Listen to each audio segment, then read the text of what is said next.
In 1910, 95% of American bread was baked at home. By 1945, it was under 10%. By 1975, less than 2%. The vanishing of home bread is the vanishing of something bigger than a loaf. It is the quiet disappearance of a daily ritual that had structured American kitchens for 3 centuries. A craft passed from grandmother to mother to daughter without interruption. A warmth that once rose from nearly every farmhouse and tenement and Sunday parlor in the country.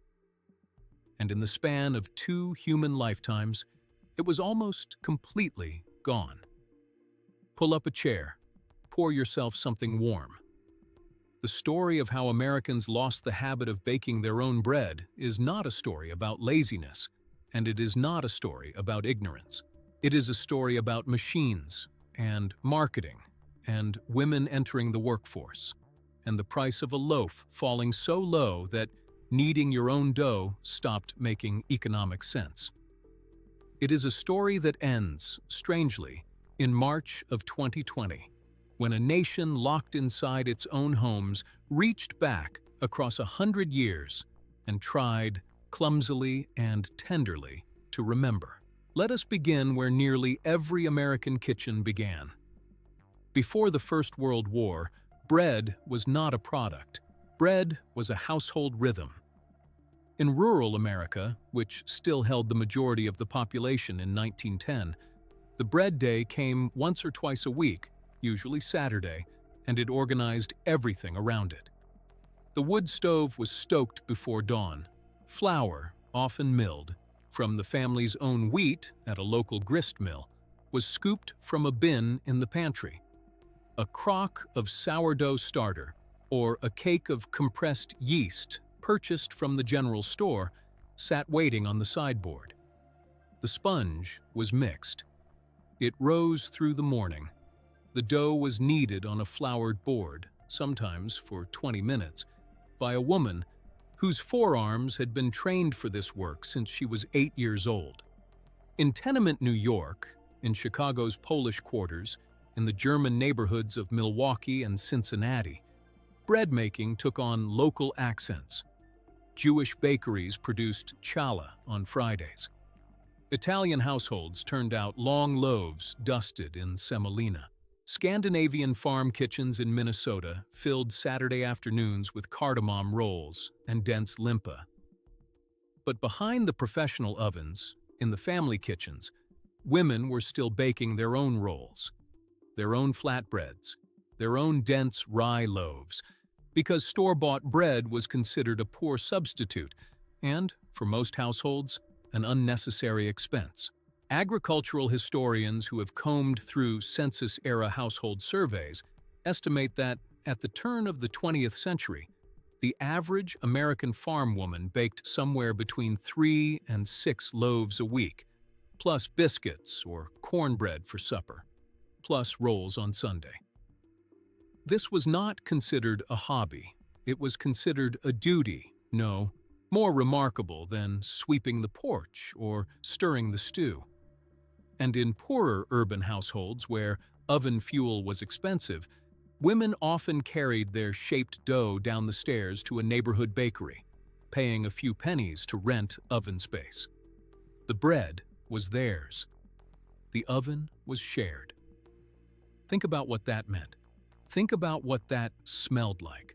A Saturday in February, snow on the windows, the kitchen 30 degrees warmer than the rest of the house, the sweet yeast perfume settling into the curtains, and the wool of coats hung by the door, lingering 12 hours after the loaves came out.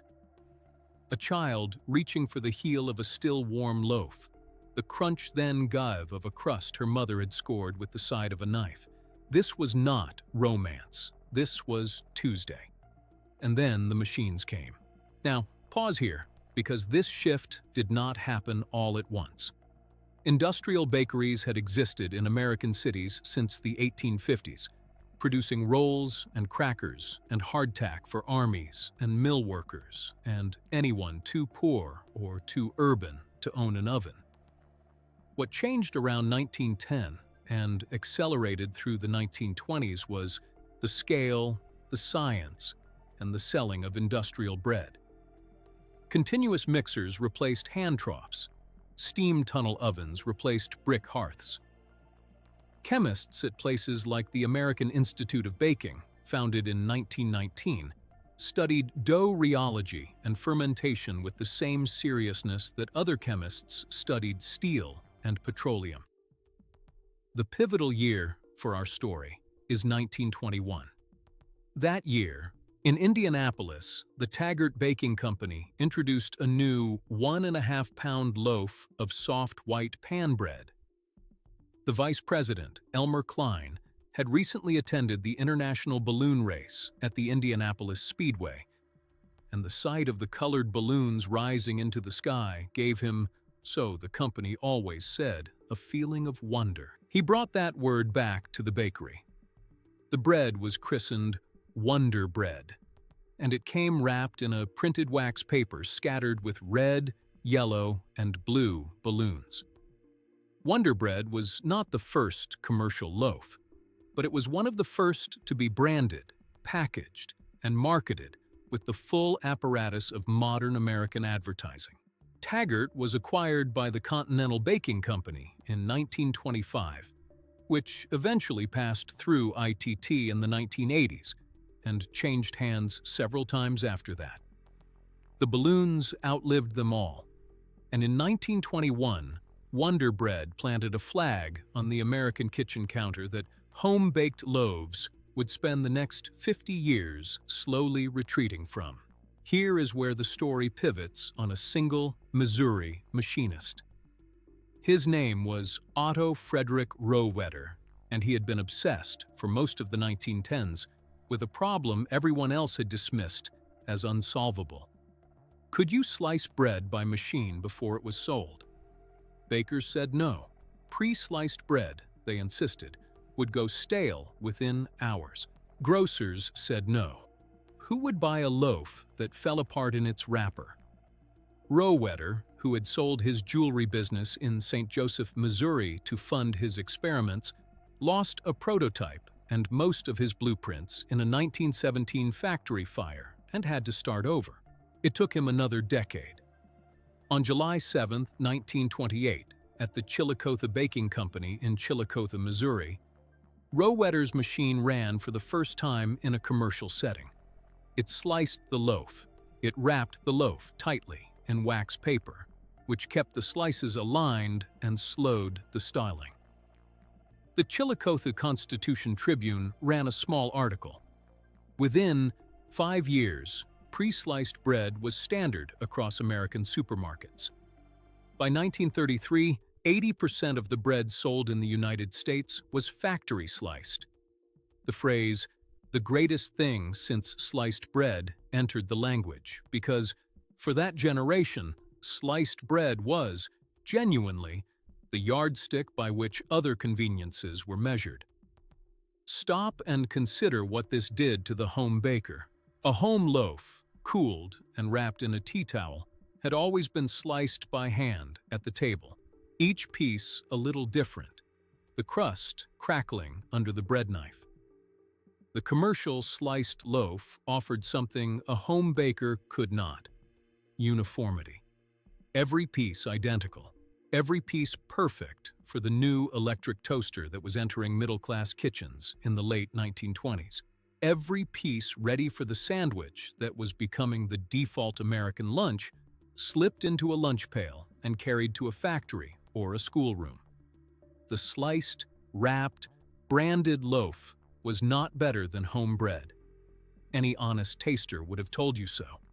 But it was faster. It was cheaper in time, if not always in money. It was reliable. And reliability in the anxious depression years that followed 1929 was not nothing. A loaf of Wonder Bread cost about 9 cents in 1930. The flour, yeast, and fuel for a home loaf cost, depending on the region, somewhere between 4 and 7 cents, plus 2 to 4 hours of labor. The math, for a woman already working a farm, or holding a factory shift, or raising 6 children, began to bend. Then came the supermarket. In 1930, a Kroger executive named Michael Cullen left his company, sent his former bosses a now famous letter they ignored, and opened a store in a converted garage in Queens, New York. He called it King Cullen. The slogan was, "Pile it high, sell it low." It was the first full supermarket in the American sense. Self-service, aisles, cash and carry, enormous square footage, groceries and meat and produce under one roof. It changed everything. By the end of the 1930s, A&P, which had been expanding since the Civil War, dominated American grocery retailing with more than 15,000 stores, many of them now full-sized supermarkets after a major format shift in 1936.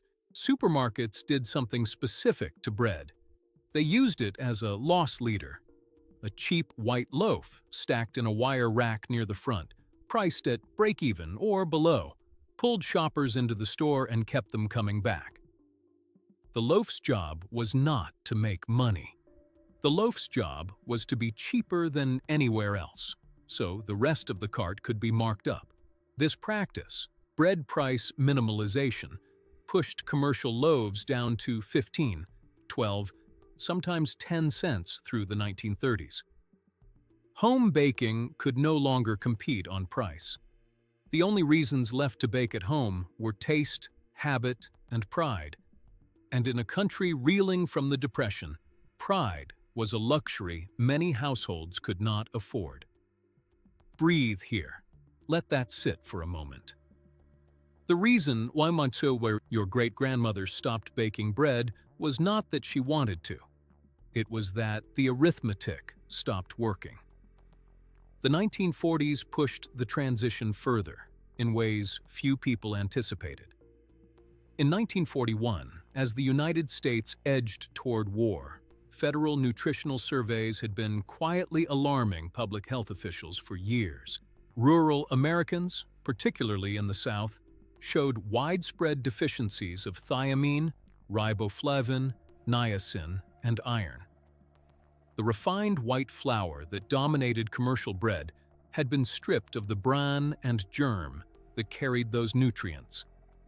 In May of 1941, the National Nutrition Conference for Defense was convened in Washington.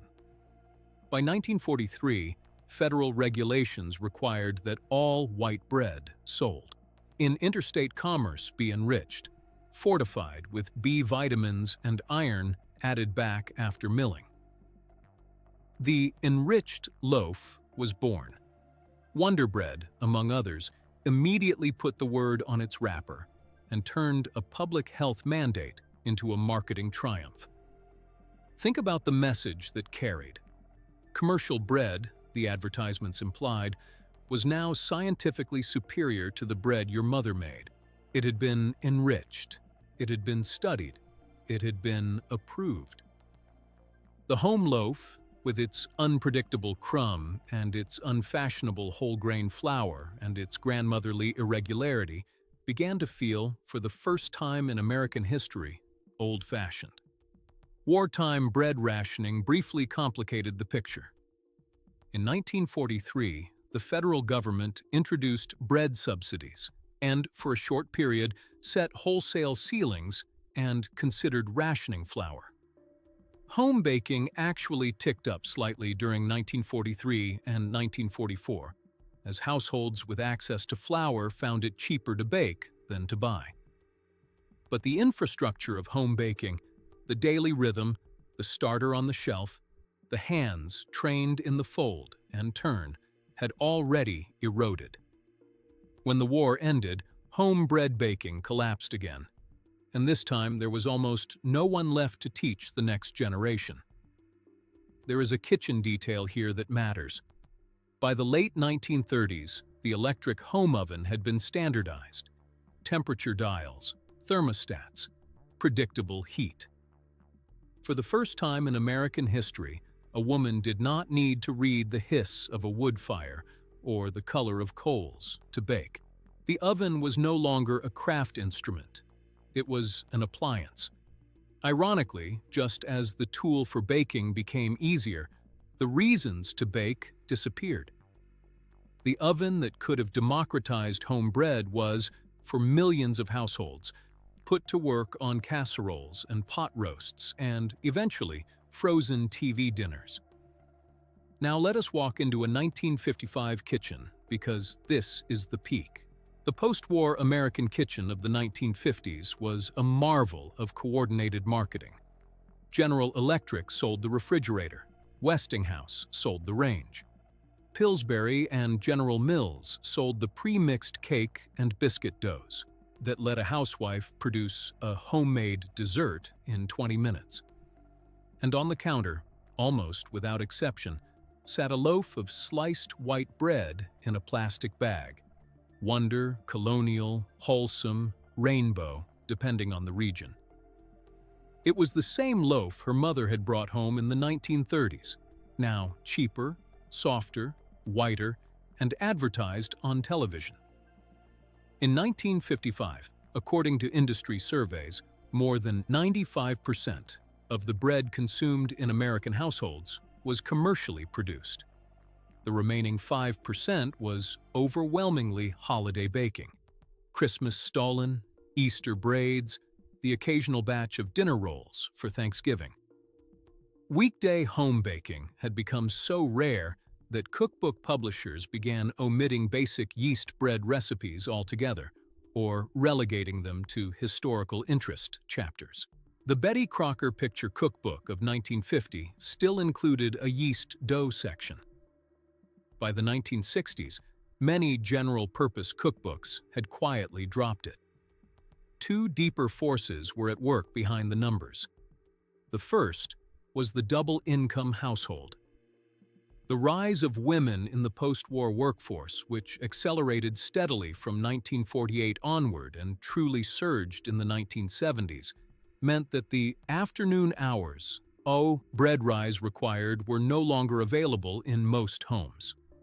Bread dough does not care about your shift schedule. It needs 4 hours, sometimes 8, sometimes 16. A woman working a secretarial job in a downtown office, commuting home on a bus at 5:30, simply could not be present for a second rise at 3 in the afternoon. The clock had moved, and bread had not. The second was the full industrialization of convenience marketing. Campaigns for Wonder Bread, Kellogg's, Kraft, and dozens of others ran relentlessly through the 1950s and 1960s, each reinforcing the idea that modern American women should spend less time in the kitchen and more time with their families, or on themselves, or on new hobbies. Homemade bread was gently, and then not so gently, repositioned as something quaint, something farmerish, something that belonged to a past America was supposed to be outgrowing. Breathe again. You're hearing the sound of a tradition losing its ground. And then, almost no one saw this coming, the ground shifted back. Somewhere around 1967, in Berkeley, California, and across the counterculture communities forming in Northern California and the Pacific Northwest, young Americans began to do something their parents' generation had specifically abandoned. They started baking bread. Whole grain bread. Dark, dense, honest bread. Bread that was, in their telling, a protest against processed food, against corporate agriculture, against the plastic sameness of the post-war supermarket loaf. The spiritual center of this movement was a Zen monastery in the mountains of Central California at Tasajara Hot Springs, where a young priest named Edward Espe Brown had been kneading dough in the monastery kitchen. In 1970, Shambhala Publications released his book, The Tasajara Bread Book. It was not written like a cookbook, it was written like a meditation. Brown described the feel of dough under tired hands, the patience of watching a sponge bubble, the way a loaf's crust sings as it cools. The book sold hundreds of thousands of copies through the 1970s. For a generation of Americans who had never seen their own mothers bake a loaf, Tasa Jara became the first teacher.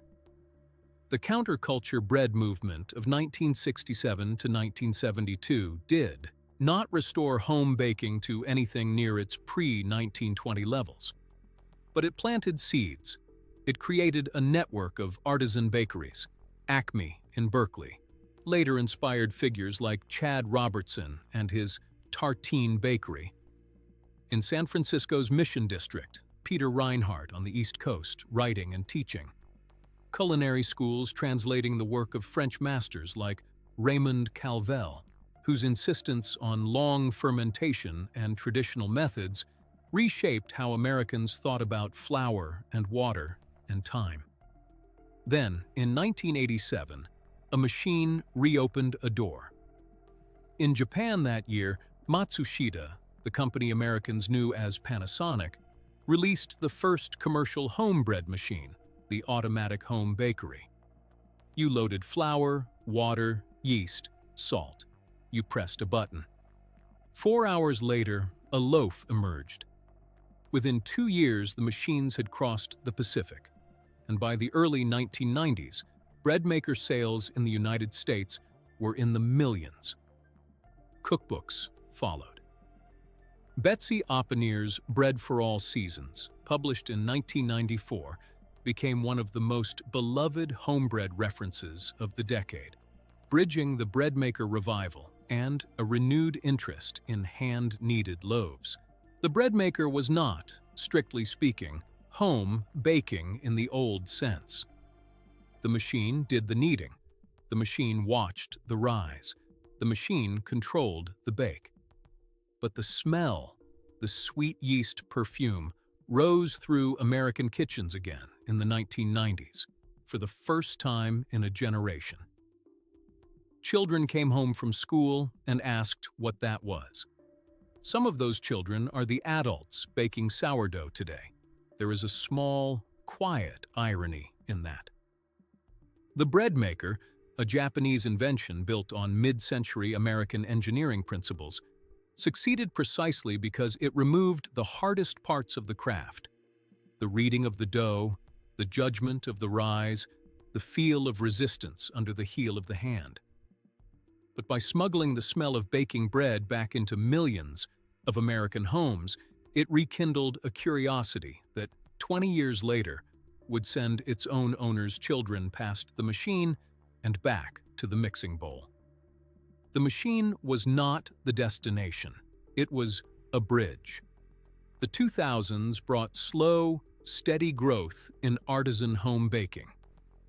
King Arthur Flour, founded in 1790 in Boston and reorganized as an employee-owned company in 2004, invested heavily in home baking education, classes, a hotline staffed by bakers. Chad Robertson's Tartine Bread, published in 2010, became a sensation, teaching American home bakers the virtues of very wet doughs, long, cold fermentations, and dark, blistered crusts baked in cast-iron Dutch ovens. Peter Reinhardt's Bread Baker's Apprentice, published in 2001, taught an entire generation the discipline of pre-ferments and long, cold retardation.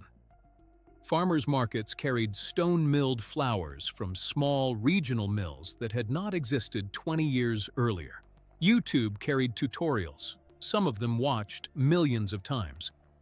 A small but devoted subculture of home bakers had reconstituted itself by 2019, quietly, in kitchens across the country, largely without the attention of the broader food press. And then came March of 2020. When COVID-19 lockdowns swept across the United States in the second and third weeks of March 2020, something happened in American kitchens that no food historian had predicted. People started baking bread, not a little, not a few, millions, all at once. King Arthur reported a 2,000% increase in flour sales in March 2020. Yeast disappeared from supermarket shelves within days. Sourdough starters, which had been a niche hobby, became a national phenomenon. Instagram filled with photographs of floured countertops, scored loaves, proud, slightly tired first-time bakers holding their creations like newborns. Why? Why bread, specifically? And why then? Part of it was practical. People were home. The long hours a loaf required had suddenly become available. Part of it was psychological. Bread making is an anchor. It imposes a structure on the day. It rewards patience with something tangible, fragrant, warm. Part of it was connective. Across social distance, across cities sealed off from each other, the smell of baking bread was a small claim on normalcy. A whisper of the kitchens our great-grandmothers had lived in, rising up through our phones and our kitchens and our shared anxiety. But there was also something deeper, something harder to name. For 100 years, Americans had outsourced bread. We had accepted, without much argument, the trade we were offered in 1921 and sealed by the 1950s. Give us the ritual, we will give you the time back. In March of 2020, with the time suddenly returned to us by circumstance, millions of Americans looked at the loaf on their counter and found that it no longer felt sufficient. They wanted the ritual back. They wanted the warmth of home-baked bread on a winter kitchen counter, the crunch then give of a crust they had scored themselves, the sweet yeast perfume lingering 12 hours into the evening. They wanted something their great-grandmothers had never lost. The sourdough boom faded, as booms do. By 2022, flour sales had normalized. Yeast returned to the shelves. Many of the starters born in the spring of 2020 eventually ended up forgotten in the back of a refrigerator, but not all of them. A measurable and lasting increase in home baking has persisted through the 2020s. The number of Americans who bake bread regularly, while still a small fraction, is meaningfully larger today than it was in 2019. Bread-making classes fill up. King Arthur's Baker's Hotline still rings. A new generation, raised on supermarket sandwich bread, is teaching itself by hand and by video what its grandmothers forgot and what its great-grandmothers simply knew. So what are we to make of all this? The story of home bread in America is not really a story of decline and revival. It is a story of substitution. For roughly 300 years, home bread occupied a central role in the American household. It fed the family, it structured the week. It gave the woman of the house a repeated, embodied craft that connected her to the women who came before her. Beginning around 1921, that role was slowly, efficiently, often benignly replaced by a commercial product that offered convenience at a price most families found impossible to refuse. The replacement was not forced. It was chosen, loaf by loaf, grocery trip by grocery trip, across 5 decades. What was lost in the substitution was not bread. Americans ate more bread, not less, through the 20th century.